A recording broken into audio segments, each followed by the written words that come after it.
Hello friends, this is Pinky. Welcome to logical thinking. I hope आप सब अच्छे होंगे, मस्त होंगे, तंदुरुस्त होंगे। आज का जो हमारा टॉपिक है वो क्रिया है।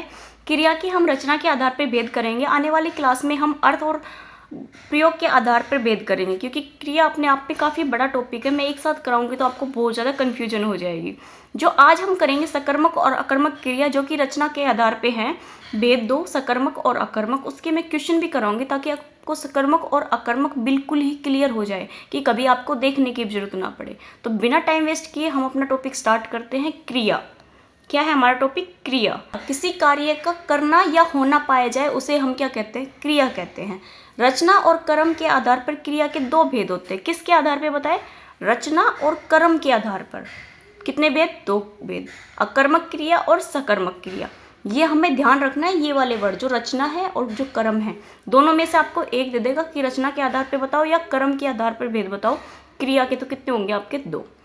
अर्थ या प्रयोग के आधार पर क्रिया के भेद कितने होंगे? 8 या 10। अब देखो, जो क्वेश्चन है उसमें आपको एक ही ऑप्शन मिलेगा, तो 8 मिलेगा या आपको 10 मिलेगा। दोनों मिलेंगे तो इसका मतलब आपके दोनों ही आंसर क्या होंगे? ठीक होंगे। वो मोस्टली आपको एक ही ऑप्शन देगा, या तो 8 देगा या 10 देगा। ये किसके आधार पर बता रही हूँ मैं? अर्थ के आधार पर और प्रयोग के आधार पर भेद बता रही हूँ। अब देखो भेद। मूल क्रिया धातु, सहायक क्रिया, प्रेरणार्थक क्रिया, क्रियार्थक, सामान्य क्रिया, संयुक्त क्रिया, द्विकर्मक क्रिया, साधारण क्रिया, पूर्वकालिक क्रिया और नाम धातु। इनको आपको अच्छे से ध्यान रखना है। कई बार आपसे ये क्वेश्चन भी पूछ लेता है कि इनमें से कौन सा क्रिया का भेद नहीं है। तो आपको ये 10 के 10 बहुत अच्छे से याद रखना है, साथ में सकर्मक और अकर्मक भी याद रखना है। ओके, नेक्स्ट पे चलते हैं। हमारा फर्स्ट क्या है? अकर्मक क्रिया। अकर्मक क्रिया किसे कहते हैं? जहाँ कर्म अनुपस्थित रहा हो, मतलब जहाँ पर कर्म नहीं हो, उसे क्या कहते हैं? अकर्मक क्रिया। जिस वाक्य में कर्ता की प्रधानता हो, जो कार्य कर रहा है उसकी प्रधानता हो, जहाँ क्रिया के फल का प्रभाव सीधा कर्ता पर पड़ता हो। जो कार्य कर रहा है उसका सीधा प्रभाव कर्ता पे पड़ता है। मान लो आप कोई कार्य कर रहे हो, उसका जब हम सेंटेंस बनाएंगे तो जो कार्य कर रहे हो ना, उसका सीधा प्रभाव किस पे पड़ेगा? आप पे पड़ेगा। तो वो क्या है? अकर्मक क्रिया। जिस वाक्य में क्या लगाने पर उत्तर की प्राप्ति ना हो, अगर हम उसमें क्या लगा दें और हमें उसका उत्तर ना मिले तो वो किसका उदाहरण है? अकर्मक क्रिया का। क्या है? एक तो उसमें कर्म नहीं होगा, दूसरा कर्ता की प्रधानता होगी, जो करने वाला होगी उसकी प्रधानता होगी, और जो कार्य कर रहा है उसका प्रभाव कर्ता पे पड़ेगा, न कि कर्म पे पड़ेगा। क्या लगाने पर उत्तर की प्राप्ति आपको नहीं होगी। जो नीचे जो मैंने 4-5 जो आपसे दे रखे हैं शब्द, वो किसके उदाहरण है? अकर्मक क्रिया के। इनको डायरेक्ट याद रखना है। कौन सा? रोना, हंसना, जागना, नहाना, सोना। ये किसके उदाहरण है? अकर्मक क्रिया के। ये आपको डायरेक्ट याद रखने हैं। अब देखो उदाहरण। राम पढ़ता है। राम पढ़ता है, पढ़ने का प्रभाव किस पे पड़ रहा है? राम पे पड़ रहा है। तो इसका मतलब क्या हो गया? ये अकर्मक क्रिया। इसमें कर्म नहीं है ना। राम क्या पढ़ता है? आंसर मिल रहा आपको? नहीं मिल रहा ना। तो ये किसका उदाहरण है? अकर्मक का। सीता गाती है। सीता क्या गाती है? क्या का आंसर नहीं मिल रहा ना आपको। तो ये किसका उदाहरण हो गया? अकर्मक का। पक्षी आकाश में उड़ते हैं। उड़ते हैं, कहाँ उड़ते हैं? आकाश में। उड़ने का प्रभाव किस पे पड़ेगा? पक्षी पे। तो ये किसका उदाहरण है? अकर्मक का। मोर जंगल में नाचता है। नाचने का प्रभाव किस पे पड़ रहा है? मोर पे। राम पढ़ता है, पढ़ने का प्रभाव किस पे पड़ रहा है? कर्ता पे। तो ये किसके उदाहरण हो गए? अकर्मक के। बच्चे मैदान में खेल रहे हैं। खेलने का प्रभाव किस पे पड़ेगा? बच्चे पे पड़ेगा। मैदान पे कोई पड़ेगा? बच्चे पे पड़ेगा। राधा बुनती है। राधा क्या बुनती है? आपको आंसर मिला? नहीं मिला। राधा बुनती है, ये किसका उदाहरण हो गया? अकर्मक का। मीरा खेल रही है। मीरा खेल रही है, मीरा है ना, मीरा खेल रही है। मीरा क्या खेल रही है? क्या का आंसर नहीं मिला। तो ये किसका उदाहरण हो गया? अकर्मक का। बच्चे नहा रहे हैं। नहाना मैंने क्या बताया था? किसका है? अकर्मक का। हंसना, हंसना भी किसका है? आपका अकर्मक का। नेक्स्ट करेंगे हम सकर्मक क्रिया। जहाँ कर्म उपस्थित हो। अब क्या होगा? उसमें कर्म होगा। जहाँ वाक्य में कर्ता की प्रधानता न होकर कर्म की प्रधानता हो, मतलब जिस वाक्य में कर्ता तो होगा लेकिन उस पर कर्ता पे प्रभाव नहीं पड़ेगा। किस पे प्रभाव पड़ेगा? आपका कर्म पे प्रभाव पड़ेगा। जहाँ क्रिया के फल का प्रभाव सीधा कर्ता पर ना पड़ के कर्म पे पड़े। जिस वाक्य में क्या लगाने पर उत्तर की प्राप्ति हो, मतलब आपने अगर क्या लगाया तो उसमें आपको उत्तर मिल जाएगा उसी सेंटेंस से। ओके, अब देखो कुछ उदाहरण दे रखे हैं जो कि डायरेक्ट आपको याद रखने हैं।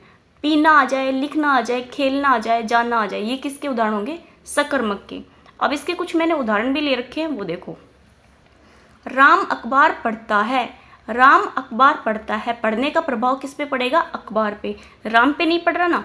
तो इसमें क्या है? ये आपका क्या है? आपका कर्म है। तो कर्म पे प्रभाव पड़ता है किसका? क्रिया का। तो वो किसका उदाहरण है? सकर्मक का। राम क्या पढ़ता है?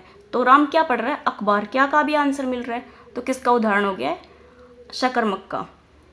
सीता ने गीत गाया। सीता ने क्या गाया? गीत गाया। क्या क्या का आंसर मिल रहा है, तो किसका हो गया? सकर्मक का। राधा स्वेटर बुनती है। राधा क्या बुनती है? स्वेटर बुनती है। आपको आंसर मिल रहा है। अगर इसमें आ जाए राधा बुनती है, क्या आ जाए? बुनती है, तो ये किसका उदाहरण होगा? आपका अकर्मक का। छोटी छोटी चीजें हैं जो आपको बहुत ज्यादा ध्यान रखनी है, ठीक है। राधा बुनती है आता है तो अकर्मक, राधा क्या बुनती है का आपको आंसर मिल रहा है तो क्या आएगा? वो आपका सकर्मक।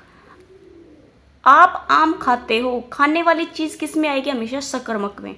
बच्चे आकाश में पतंग उड़ाते हैं। कहाँ उड़ा रहे? आकाश में। तो किसका उदाहरण है ये? आपका सकर्मक का। मोर जंगल में वर्षा के कारण नाचता है। किसके कारण नाचता है? वर्षा के कारण। क्या लगाओ करता हो, खाने पीने की चीज हो, वो हमेशा किस में आएगी? आपकी सकर्मक। किस में आएगी वो? आपकी हमेशा सकर्मक में।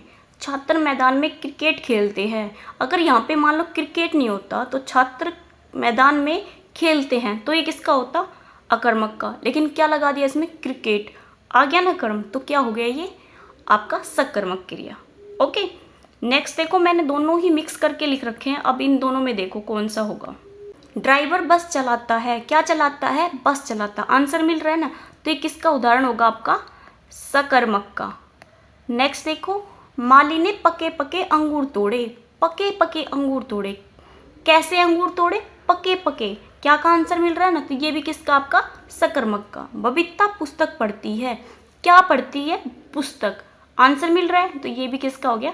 सकर्मक का। अगर यहाँ पे पुस्तक नहीं होता ना, बबीता पढ़ती है, तो ये किसका होता? अकर्मक का। जिसमें कर्म आ जाए तो वो तो आपका किसका होगा? सकर्मक का। जिसमें कर्म ना हो वो किसका होगा? अकर्मक का। ध्यान रखना पड़ेगा अकर्मक के भी और सकर्मक के भी जो पॉइंट हैं, मैंने 3-4 पॉइंट लिखा रखे, वो सारे ही आपको याद रखने पड़ेंगे, तभी आप सकर्मक और अकर्मक को क्लियर कर पाओगे। ओके, नेक्स्ट देखो, राधा ने नृत्य किया। राधा ने क्या किया? नृत्य किया। तो ये आपके किसके उदाहरण हो गए? सकर्मक है। शीला ने पाठ पढ़ा। शीला ने क्या पढ़ा? पाठ पढ़ा। तो ये किसका हो गया? सकर्मक का। पक्षी आकाश में उड़ते हैं। अब देखो, उड़ने का प्रभाव कहाँ पड़ेगा? आकाश पे तो नहीं पड़ेगा ना, किस पे पड़ेगा? पक्षी पे। मतलब जो करता है इस पे प्रभाव पड़ रहा है, तो ये आपका किसका होगा? अकर्मक का। बच्चे आकाश में पतंग उड़ाते हैं। बच्चे आकाश में पतंग उड़ाते हैं। अब ये किसका हो गया? आपका सकर्मक का। छात्र मैदान में क्रिकेट खेलते हैं। क्या खेलते हैं? क्रिकेट खेलते हैं। किसका हो गया? आपका सकर्मक का। दिनेश रामायण पढ़ता है। क्या पढ़ता है? रामायण। तो ये किसका हो गया? आपका सकर्मक का। अब हम इसके कुछ क्वेश्चन करते हैं ताकि हमारा ये कॉन्सेप्ट बिल्कुल ही क्लियर हो जाए जो अकर्मक और सकर्मक का है। वैसे मैंने एग्जाम्पल ले लिया, लेकिन क्वेश्चन में भी देख लेते हैं हम किस टाइप के इसके क्वेश्चन बनते हैं। ओके, हमारा फर्स्ट क्वेश्चन है, किसी कार्य का करना या होना पाया जाए उसे हम क्या कहेंगे? क्रिया कहेंगे। Option number C. नेक्स्ट देखो, अकर्मक क्रिया है चलना, लिखना, खाना, तैरना। आपका क्या है? तैरना। तैरना क्या है? हमारा एक अकर्मक क्रिया है। नेक्स्ट देखो, वह लगा रही है। इसमें क्रिया है, वह लगा रही है। वह क्या लगा रही है? क्या का आंसर मिल रहा है आपको? नहीं मिल रहा ना। जहां क्या का आंसर ना मिले वो क्या है? आपका अकर्मक क्रिया। ठीक है, सकर्मक क्रिया का उदाहरण नहीं है। आपसे पूछा है, नहीं है। पहले देखो सकर्मक क्रिया क्या होती है। सकर्मक में क्या होगा? कर्म उपस्थित रहेगा। कार्य का किस पे प्रभाव पड़ेगा? कर्म पे प्रभाव पड़ेगा। और क्या लगाने पर हमें उत्तर की प्राप्ति नहीं होगी। मोहन फल खाता है, ये तो है। क्या खा रहा है? वो फल खा रहा है। सीता गीत गाती है। क्या गा रही है? वो गीत गा रही है, ये तो है। पक्षी आकाश में उड़ता है। अब क्या आ गया इसमें? उड़ने। उड़ने का प्रभाव किस पे पड़ रहा है? कर्ता पे पड़ रहा है। जो पक्षी है उस पे पड़ रहा है। तो ये किसका उदाहरण? आपका अकर्मक का। और हमसे क्वेश्चन में क्या पूछा था? जो सकर्मक नहीं है। सकर्मक नहीं है तो वो क्या है? अकर्मक। हमारा ऑप्शन नंबर सी ठीक है। अकर्मक क्रिया का उदाहरण नहीं है। अब किसका पूछा है? अकर्मक क्रिया का नहीं है। अकर्मक क्रिया क्या होती है? जिसमें कर्ता हो और जो कार्य कर रहे हो उसका प्रभाव किस पे पड़ेगा? कर्ता पे। और क्या लगाने पर आपको उत्तर की प्राप्ति नहीं होगी। पूजा रोती है। पूजा रोती है। क्या लगाओ? पूजा क्यों रोती है? नहीं मिल रहा ना आंसर, तो ये किसका है? अकर्मक का। अशोक हंसता है, हंसना अपने आप में क्या है? अकर्मक क्रिया। सूर्य चमकता है, राधा खाना बनाती है, जो खाना है बनाती है, राधा क्या बनाती है? खाना बनाती है। तो क्या का आंसर मिल रहा है? तो ये किसका उदाहरण हो गया आपका? सकर्मक का। किसका हो गया? सकर्मक का। और हमसे ऑप्शन में क्या पूछा था? नहीं है, तो हमारा क्या नहीं है? ऑप्शन नंबर डी नहीं है। अकर्मक क्रिया नहीं है। अकर्मक मैंने आपको डायरेक्ट बताया था कि आपको ध्यान रखना है कि कौन से अकर्मक के हैं, कौन से सकर्मक के, जो 4 से 5 पॉइंट बताए। जागना, उड़ना, खाना, उगना। तो आपका क्या नहीं है? अकर्मक क्रिया नहीं है। जागना तो है, हंसना भी है, उगना भी है, और क्या नहीं है? खाना। खाना क्या है आपका? एक सकर्मक है। क्या आपका? सकर्मक। नेक्स्ट देखो, राम रोटी खाता है, इसमें क्रिया है। मैंने बोला था जो खाने वाली चीज़ें हैं वो जो फिनिश हो जाए, मतलब जो खत्म हो जाए, वो किस में आएगी? आपके सकर्मक के। तो ऑप्शन नंबर ए ठीक है हमारा। ओके, नेक्स्ट देखो, राम तैरता है, इसमें कौन सी क्रिया है? राम तैरता है, राम कहाँ तैरता है? नहीं मिल रहा ना आंसर, तो ये किसका उदाहरण हो गया? आपका सकर्मक का। जिसमें क्या लगाने पर आंसर मिल जाए वो तो किसका है? सकर्मक का। और क्या लगाने पर आंसर नहीं मिले वो किसका? आपका असकर्मक का। तो आपका क्या लगाने पर आंसर नहीं मिल रहा, तो ये किसका उदाहरण है? आपका अकर्मक का। किस वाक्य में क्रिया सकर्मक के रूप में प्रयुक्त हुई है? जो वाक्य दे रखे उनमें से देखना आपको सकर्मक क्रिया का कौन सा उदाहरण है। माँ बच्चे को सुलाती है, सीता तेज दौड़ता है, वह बहुत समय से सो रहा है, शोरगुल से बच्चा जाग गया। शोरगुल से बच्चा जागा है, बच्चा किससे जागा है? शोरगुल से। तो ये तो किसका उदाहरण हो गया? आपका अकर्मक का। वह बहुत समय से सो रहा है, सोना किस में आएगा? आपका अकर्मक में। ये किसके उदाहरण है? अकर्मक का। और जो ये लास्ट वाला था ये भी किसका था? अकर्मक का। नेक्स्ट देखो, चीता तेज दौड़ता है, दौड़ने का प्रभाव किस पे पड़ेगा? चीता पे। तो ये किसका उदाहरण हो गया? अकर्मक का ही। माँ बच्चे को सुलाती है, माँ किसको सुला रही है? बच्चे को। आंसर मिल रहा है ना क्या का? तो ये किसका उदाहरण हो गया? आपका सकर्मक का। हमसे